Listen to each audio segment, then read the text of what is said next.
There are moments in Suit for Hire where you enter a zen state and everything just comes together. You're breathtaking! That's what makes it one of the best indie games I've played in recent memory.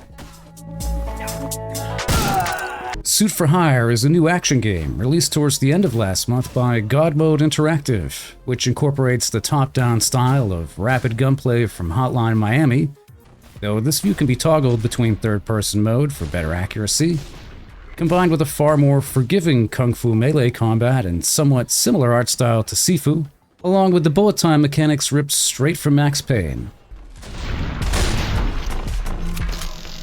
It blends all of these influences together extremely well, with very easy-to-learn mechanics that offer you a lot of different ways to John Wick your way through a large number of locales and environments.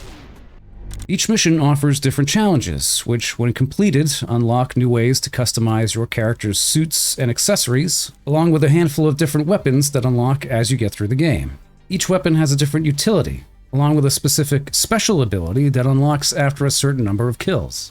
The gameplay loop is fairly simple. You only have a limited number of bullets, but you can gain additional ammo by either executing an enemy with a melee combat finisher or through pickups scattered throughout the environment. You can also pick up any weapons dropped by enemies, but most of them won't be as powerful as the weapons you selected at the start of the round.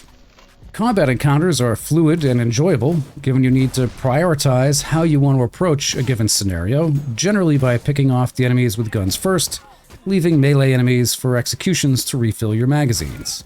There's also some depth to the melee combat, where you're able to punch, kick, and grab enemies to use them as human shields. The enemies might raise their arms to block your punches, opening them up to a roundhouse kick to the face. And when the icon appears above their heads, they're ready to be taken out with either an execution or to be grabbed to become a human shield to negate incoming attacks. Health-wise, you can only be hit 4 times before dying, with 3 hits allocated to armor you can pick up around the world, so you're constantly trying to be as accurate as possible while managing your stamina and how many shots you've got remaining to avoid taking damage.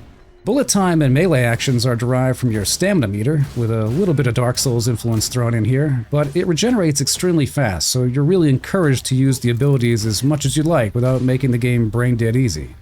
Speaking of brain dead easy though, one of the more commendable features within Suit for Hire is the option to toggle a variety of modifiers, from God mode to infinite ammo and stamina, to ragdoll physics and much more.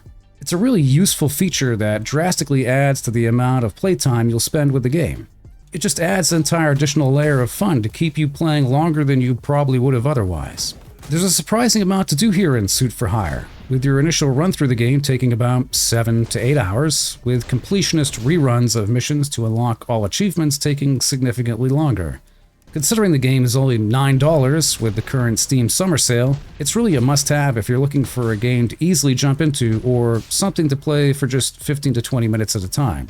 Given the low price and high level of enjoyment I got through the game, I'm giving Suit for Hire a 9 out of 10. Any bugs I experienced are relatively minor, and there's really not much to nitpick given the amount of content you're given for just a few bucks. If you've played Suit for Hire or are looking to pick it up, let me know down in the comments. Thanks for watching. Now get the hell out of here.